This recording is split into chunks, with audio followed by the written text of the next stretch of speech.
గాంధీ నెహ్రూలా మన ఇందిరమ్మ నడిచింది, రాజీవు శ్వాస విడిచింది, సర్వత్యాగములకు మారు పేరు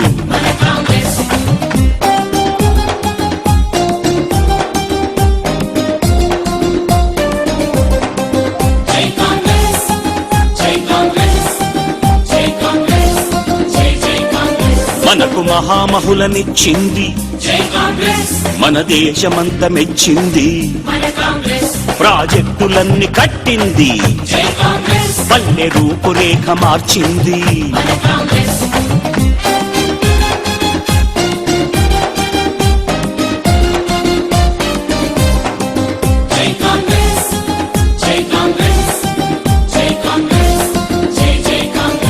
రారాజురై తన్నలకు ఉచిత విద్యుత్తును ఇచ్చింది, పావలాకు రుణమిచ్చెను, ప్రతి మహిళ గుండెలో నిలిచెను.